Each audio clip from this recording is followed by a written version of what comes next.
Good afternoon and welcome to the marketplace. Coming up, we'll explore the impact on trading activities and enterprises after fire got shops at Adum in Kumasi in the Ashanti region. Ton fresh, mi fresh anka ne bae. Mi fresh anka mi flow 4:30. Mi see form na mu se jani dam. Jano kwa ne so nu achodu se ben han se ba bia enema si no. Ja tomu de gugu enema nyina fresh. Onema na auto ni nyina ase. Also coming up, Bank of Ghana Governor Johnson Isiama said to brief Parliament on update on banking sector cleanup. Also, the bank reduces Treasury bills purchase and direct funds to business lending following significant rate reduction. We'll have details from the president of the Ghana Bankers Association, that NADMO, to this afternoon. Now let's bring you an update. There are other factors that we cannot ignore, and it's whether the external environment is conducive for the extension of credit.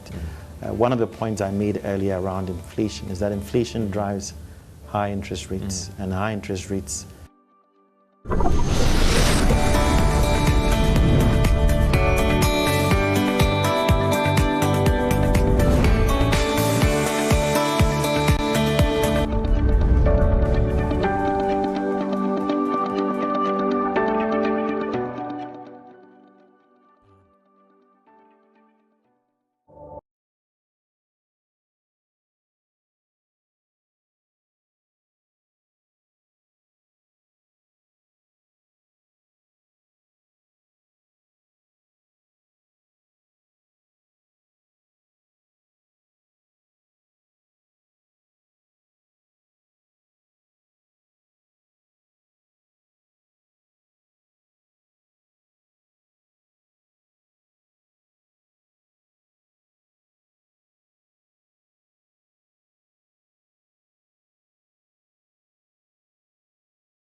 That was the latest update on the currency market. Now to a first business story.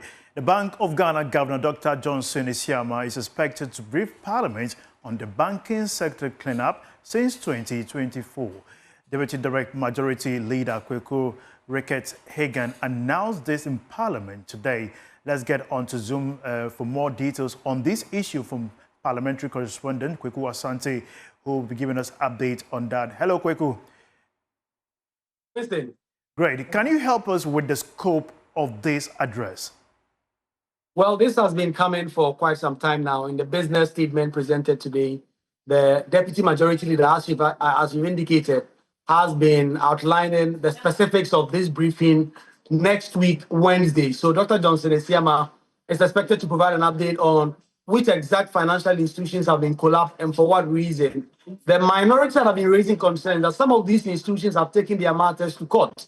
And so will it not be as though Parliament is interfering in the work of these courts? The majority have been putting up a very spirited defense, for which reason they believe Dr. Johnson Isiama should come and provide that update. And so the business statement has been adopted, which will mean that next week, Wednesday, the governor will provide the full scope of the banking sector cleanup, how much it has cost, which specific institutions have been closed down, and for what reason.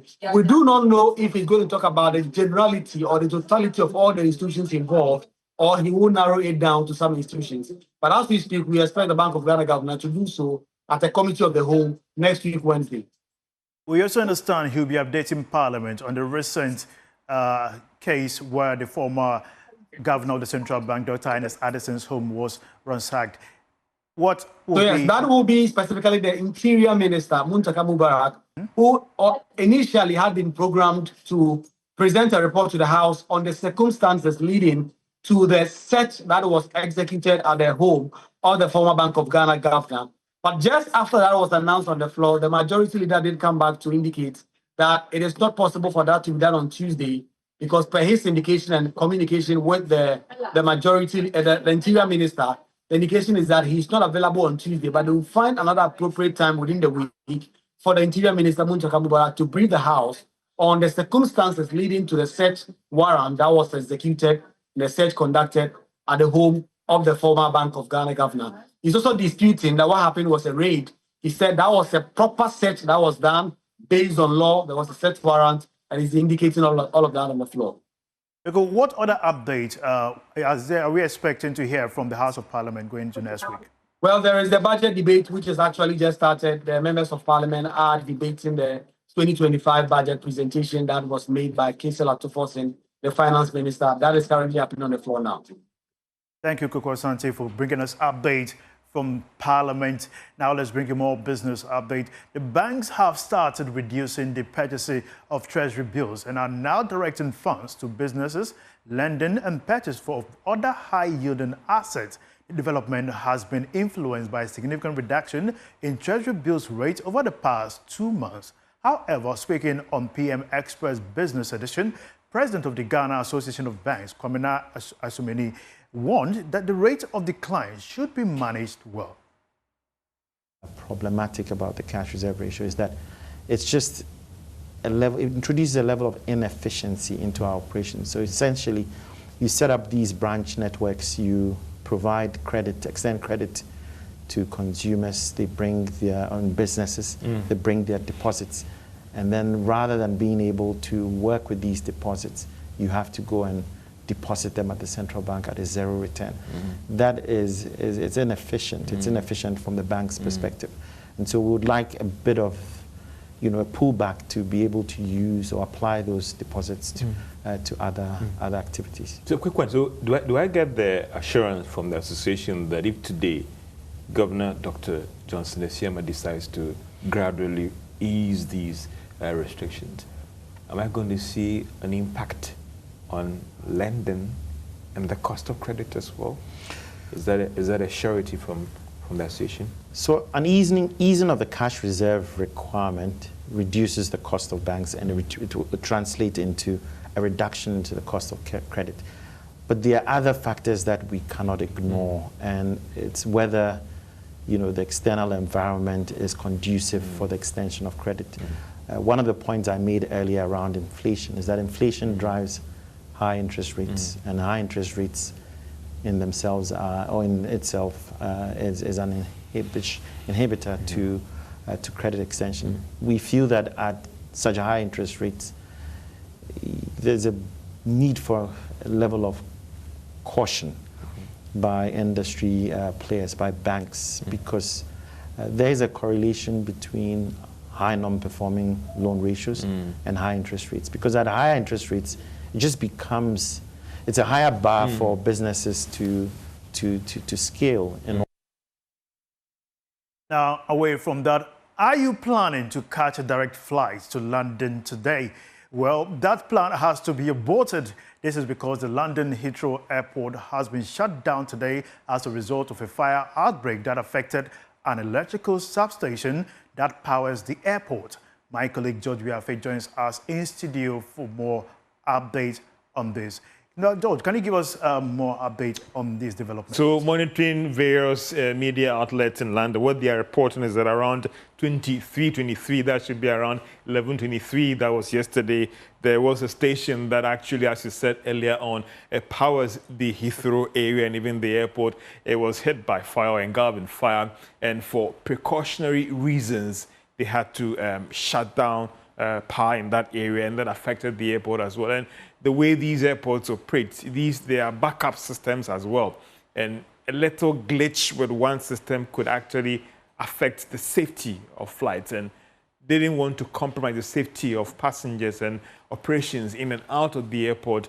They had to announce the decision that they have shut down the Heathrow Airport. And just to let you appreciate, there's one of the busiest airports in the European region in terms of flights that are coming in directly to London and connecting to other regions as well. And as you said earlier on, if you already bought your ticket, trying to catch on to BA, and I'll be briefing you very soon on what BA is also saying, it might be difficult that you get a direct flight. Maybe if you're able to hop on to KLM and the other flights, and they are not full as of today, you can go through KLM or Turkish Airlines. So people cannot have a direct flight to for a direct flight, unless it's a charter flight. But we know that as we speak, it is only British Airways that is offering a commercial direct flight from Heathrow to Accra and from Accra to Heathrow. But don't forget that there is Gatwick as well. And if the Gatwick flight is not full, then you are likely to get that flight from Accra to Gatwick. But if you're going to central London, Heathrow, it might be difficult. What will be the situation for passengers, and also are there any means of compensation in situations such as this? It has always been a big issue when it comes to this, but we do want to describe this as an accident or force majeure. And I have had an instance where some of this thing happened and some passengers have complained about whether they got the right level of compensation. Now, just to let you appreciate how serious this is, and for when it comes to aviation in terms of safety, when some of these things happen sometimes and they are diverting flights, you might even end up moving to a different country. So if something like that happened in Accra, you may even end up being diverted to Ivory Coast or even other Burkina Faso. We've heard reports about flights being diverted to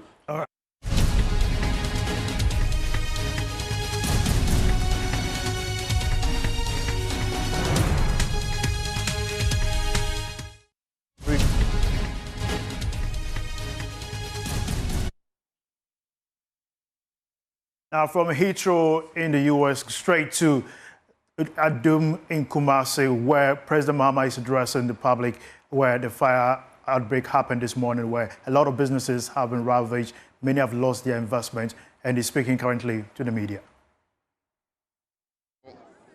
And if it's a share, and no man say, and for stores are ashy na a idea, a yo how ye. Enti nedika meda fire service for us ene modern boy omoye ya omwetimi abre ejano ano ase na yewie ano a na yahwe nia ema ni si enso ade ba ko a fire for aka kire me ne se ombedru ye no sen na ombetimi awuremu etimi akodum jano eno ya ade ba ko a eha omoye na wo hwe a yedwam bebre saa na tie enti eja to mu a send a fire for betimi edru ho etimi edum janentem no na abeye ohaw ama omo enti e o se ye di we su anyansa na ye hwe yedwa no da ye planning ni ye send e be ya bibi kosi a na etimi aso ano ntem enti ye ni minister ne edwadifo no ebeka ya ka kire NADMO se ombehwe na omompe emoabi emfa mo omo kakra ye ni chief of staff nso bekasa nti nia Asante Regional Minister eni ombeka no na yahwe emoa yebetimi de aboa omo se na be ya omo so ombenya yi comfort kakra omo eni ohawa ato omo no se na be ya yebebre anu ase kakra enso senia mekan no say osi yehwe yedwane nyina na yehwe se na yebesiesie nyoma afa se na be ya bibi se sia enkosi sa achina biom yegina hey ultimate to say explosion be cause wo ho ni na ye gas cylinder se wate ba ko ni na ye gas cylinder se explode ejom eni se ye use gas cylinder e wo jom eni se enu aduane wo jom o pese o didi a o se o ko abonte ko to aduane bra na onua wo fie na o de aduane no bra e ba jom. And so gas cooker ne sa nyoma ni na e ka ho e na sa nyoma esi. And so ne wo ho ne se mema omo a sa atorenchemi aka omo no mema omo ko se na aban so be hwe se ne be ya ye betimi aso omo mu kakra madam ase. All right, so Mr. President, all right, that's the President, John Dramani Mahama. He spoke in Chi, and he has indicated that what has happened here is rather unfortunate, but his government, alongside NADMO, would be doing a lot to help the traders who have been affected. We are trying our best to speak to Dr. Frank Amwakohinim, but it is very difficult because he's joining the president who is moving out of the Ashanti region, and also NADMO officials who are here. We're finding it difficult to interact with them because they are all going to join the regional minister and the president. But John Dramani Mahama, the president of the republic, is here at Adum Blue Light, where fire engulfed several shops and blocks. The fire, we are being told that as at now is still not over. These are traders cheering up the president. The traders are cheering up the president for being able to join them and speaking to them. Thank you very much. And so that's what you see on your screens here. The streets of Adum very busy, very tight, all because fire engulfed major parts of the central business district. We were unable to speak to the Ashanti regional minister, but earlier he had indicated that what had happened is rather unfortunate. And we also engaged traders who have been counting their losses. We also saw NADMO officials here, and from the indication that President John Mahama has given, that means that NADMO officials will be taking up the matter and giving out measures of help that would be laid out to the traders going forward. The president indicated that this is a lesson for all of us. What we've seen here today is an unfortunate situation, especially for the inner perimeter of Blue Light, where they are unable to get in. I mean, for the fire service, they are unable to get in to quench the fire from that end. And that is where the fire is actually spreading from. Moves from the Blue Lights, the inner perimeter where the fire service is unable to enter, and it goes into other blocks opposite the Roman Hill. As I speak to you, those blocks have been affected by the outbreak. The fire that started from this block next to the Despite building moved all the way or swept through that block to the other blocks, moved to shops and blocks opposite the second phase of the KJTR Market project, and then moved to the other phase of the business district, the CBD, that is equally opposite the Roman Hill. It tells you the gravity of the outbreak and the situation that we're talking about. And also the inner perimeter, which is now facing severe outbreak, because that is where the fire tenders are unable to enter. And that is closer, much more closer to the Despite building, and up the Despite building is where we have Hello FM. Fortunately, that building is not experiencing or hasn't been touched by the outbreak, but the back of it is where the situation is dire. We've spoken to traders who say that this is very much unfortunate, as at 4 a.m. they started receiving calls that their shops had been engulfed by fire on a Friday morning. That is very, very severe. And the traders are still saying that despite efforts by the National Fire Service, their shops have been ravaged. They've been destroyed totally by the outbreak. And that has led to the regional minister, Frank Amwako-Hine, coming here early in the morning. And now we had President John Mahama himself, alongside other government officials, driving to the CBD. This is after the president launched the Tree for Life initiative.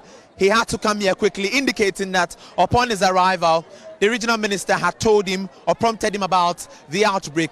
And considering the gravity of the situation, it was left upon him to come and see for himself and then lay out measures that could be put in place to avert a reoccurrence, and also to ascertain for himself what can be done to make sure that the traders who had been affected by the outbreak get something or get a support from government. That is what the president has touched on. But as I speak to you, the fire is still burning in there. The fire hasn't been quenched. It's still severe.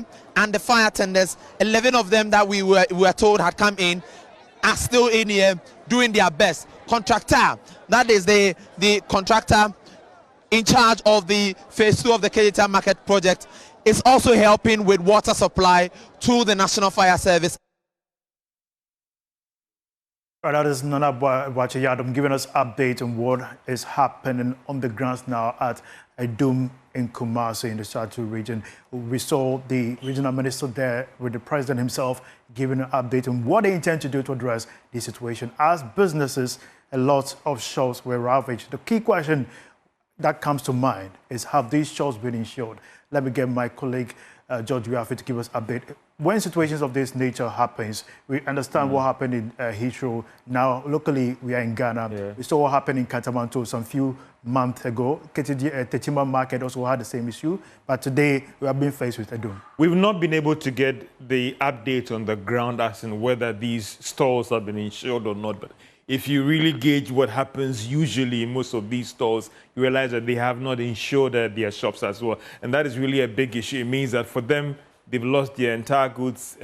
Again, some of these things were items that they borrowed money from the banks to purchase as well. So how is that going to happen as well? That is going to be a big problem for them. You realize that this is a very busy area. It means that that area could be affected in terms of people coming in to buy stuff and all the rest. So it's a big challenge. If you gauge the activities in other markets, you realize that most of these traders don't insure their wares, and that is going to be a big problem for them in terms of trying to recover their investment in these shops and even products and items that they are selling.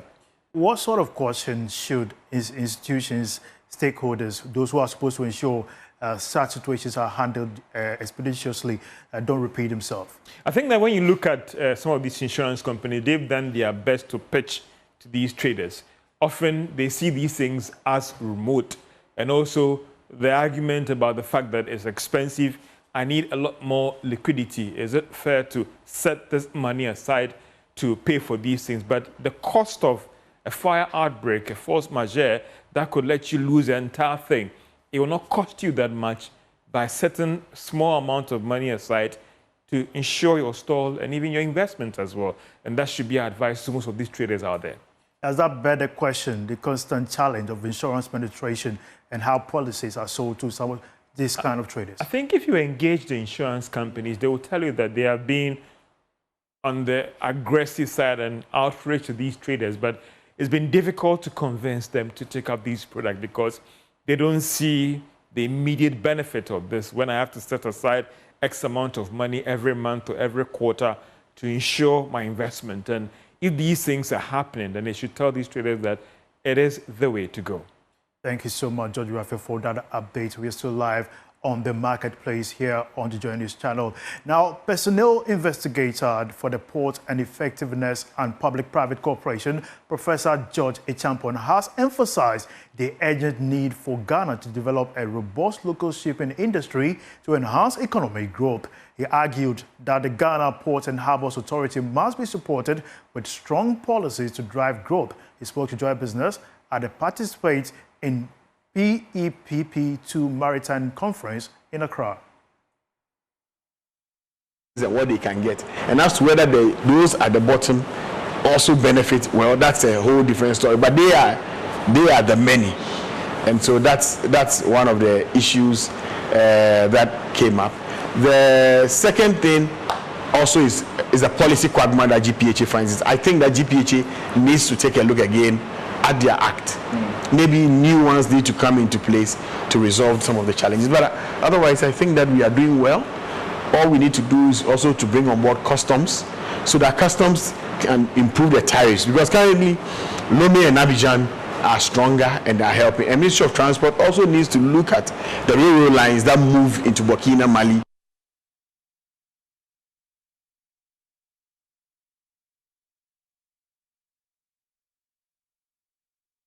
Now, moving on, Executive Director of the Institute of Statistical, Social and Economic Research, ISE, Professor Peter Korte, has advised government to exercise caution regarding its ambitious revenue projections in the 2025 budget statement.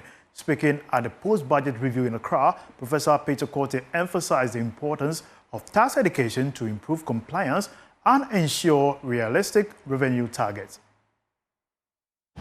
We are projected to increase our revenue by 20.5%, and we are not likely to do that unless, based on past experience, we are not likely to achieve that unless something dramatic happens.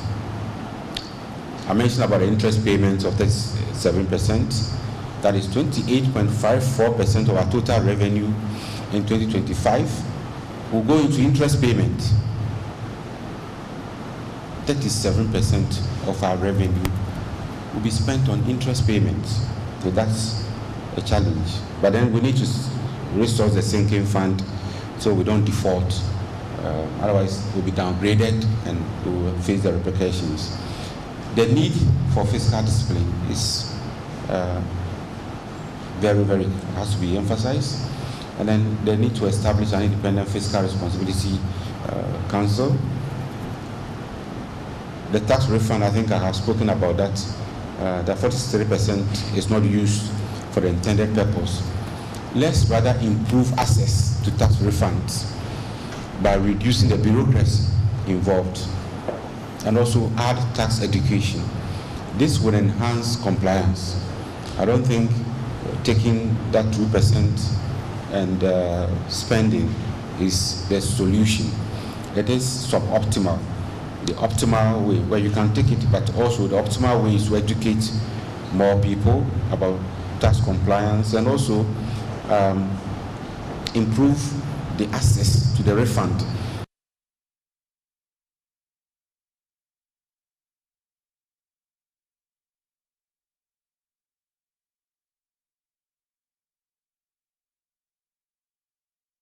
That's all for business here on the marketplace. My name is Winston Taki. Thanks for watching. Have a good business day. Bye-bye.